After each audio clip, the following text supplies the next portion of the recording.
Happy New Year. Happy New Year. Happy New Year. Happy New Year. Happy New Year. Happy New Year. 2026. Happy New Year. Happy New Year. 2026. Happy New Year. Happy New Year. Happy New Year. Happy New Year. Happy New Year. Happy New Year. 2026.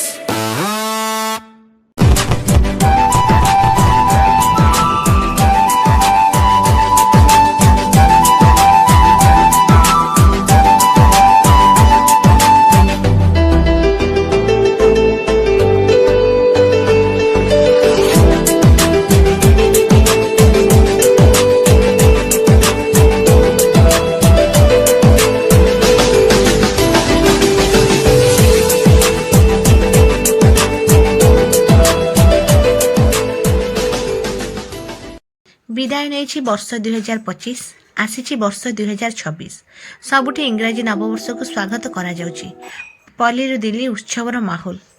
तेबे वर्षर प्रथम दिन में जगा दर्शन लगी पुरी रे लागिछि भक्तंक गहली। महाप्रभु जगन्नाथଙ୍କ दर्शनରୁ ନୂଆ ବର୍ଷର ପ୍ରଥମ ଦିନ ଆରମ୍ଭ କରିବାକୁ ଶ୍ରୀକ୍ଷେତ୍ରକୁ ଛୁଟି ଆସିଛନ୍ତି ହଜାର ହଜାର ଭକ୍ତ। ନୂଆ ବର୍ଷ ନୀତିକାନ୍ତି ପାଇଁ ରାତି 2ଟାରୁ ଶ୍ରୀମନ୍ଦିର ଦ୍ୱାର ଖୋଲିଛି। ନୀତିକାନ୍ତି ପରେ ଦର୍ଶନ ଚାଲିଛି। କେବଳ ଓଡ଼ିଶା ନୁହେଁ, राज्य बाहर भी दर्शकों समागम होइछि। विश्वास अछि जगन्नाथଙ୍କ दर्शन कले परिवार मंगल कामना हुए। नुआ वर्ष सुख समृद्धि रे कटिबाकू कामना करुछन्ति श्रद्धालु। से जोंक आशीष मिलिले हस खुशी रे वर्ष कटिजिवो बोली विश्वास रहिछि।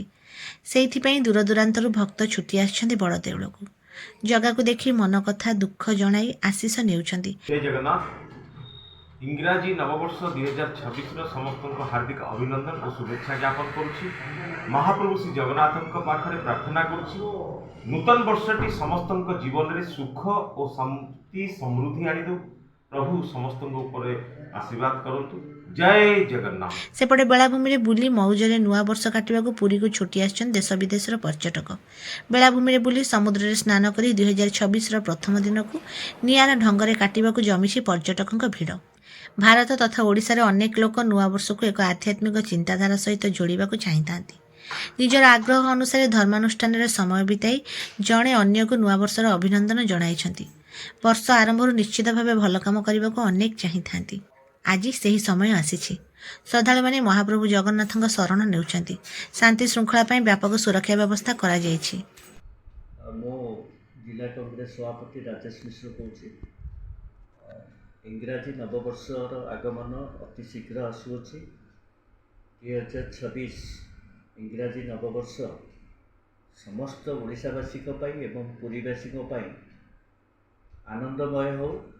प्रभु जगन्नाथ समस्त को स्वास्थ्य निरोग रखंतु एवं पुरी जिला कांग्रेस कमिटी तरफ मु आश्वासन दूसरी पुरीवासी को जे तांकर हक पाई तांकर मौलिक समस्या पुरी जिलार विशेषकर पुरी जिलार मौलिक समस्या पाई आंभ मानकर उद्यम सबुले अब्याहत रहिबो एवं 2026 रे आपण निश्चित भाव में आपण मौलिक समस्यार परिवर्तन केमिति समाधान होची तार रास्ता आपण माने समस्ते पाइपारे एवं पुरी जिला कांग्रेस सबुबले आपण मानक सहित सुविधा असुविधा निश्चित भाव में ठिया हेबो।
ଖଣ୍ଡାୟତ କ୍ଷେତ୍ର ମହାସଭା ସଂସ୍ଥା ନବରସିଂହପୁର ଜିଲ୍ଲା ସଭାପତି।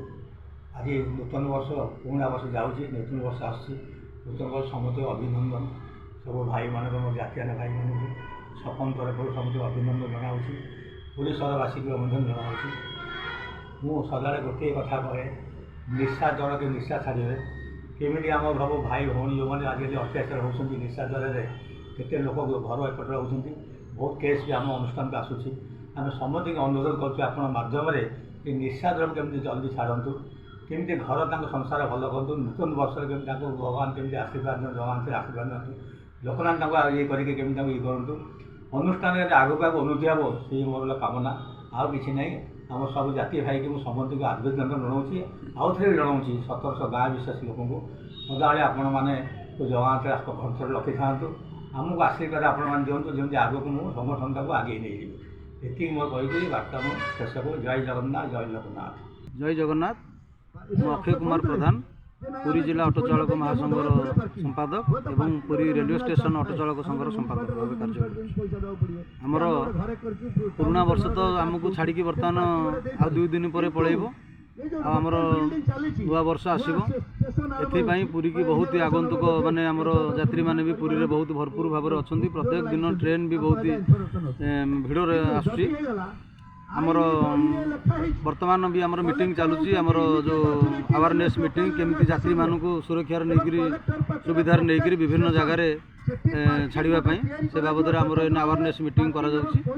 ଆଉ ମୁଁ ସର୍ବପ୍ରଥମେ ଆମ ପୁରୀ ଷ୍ଟେସନ ଅଟୋ ଚାଳକ ସଂଘ ତରଫରୁ ନୂଆ ବର୍ଷର ସମସ୍ତଙ୍କୁ ଅଭିନନ୍ଦନ ଜଣାଉଛି ଏବଂ ପୁରୁଣା ବର୍ଷକୁ ବିଦାୟ ଦେଉଛୁ। ନୂଆ ବର୍ଷରେ ସମସ୍ତେ ମହାପ୍ରଭୁ ଜଗନ୍ନାଥ କେମିତି ସମସ୍ତଙ୍କୁ ଘଣ୍ଟ ଘୋଡ଼େଇକି ରଖନ୍ତୁ, ସମସ୍ତଙ୍କୁ କେମିତି ଭଲରେ ରଖନ୍ତୁ। ନୂଆ ବର୍ଷରେ ସମସ୍ତଙ୍କର এই ନୂଆ ବର୍ଷଟା କେମିତି ଭଲ ହେଉ। ଜୟ ଜଗନ୍ନାଥ। ମୁଁ ନୀଳକଣ୍ଠେଶ୍ୱର ଅଟୋ ଚାଳକ ସଂଘର ସମ୍ପାଦକ ପୂର୍ଣ୍ଣକାରୀ। ମୁଁ ଆଜି ତ ନବବର୍ଷର ସମସ୍ତ ଡ୍ରାଇଭର ଭାଇଙ୍କୁ ଏବଂ ସାରା ଭାରତବାସୀଙ୍କୁ ନବବର୍ଷର ଅଭିନନ୍ଦନ ଜ୍ଞାପନ କରୁଛି। ପ୍ରଭୁ ଜଗନ୍ନାଥଙ୍କ ପାଖରେ ପ୍ରାର୍ଥନା କରୁଛି, ପ୍ରଭୁ ସମସ୍ତଙ୍କୁ ଘଣ୍ଟ ଘୋଡ଼େଇ ରଖିଥାନ୍ତୁ ଏବଂ ତାଙ୍କ ପରିବାରକୁ ସୁଖ ଶାନ୍ତିରେ ରଖିଥାନ୍ତୁ।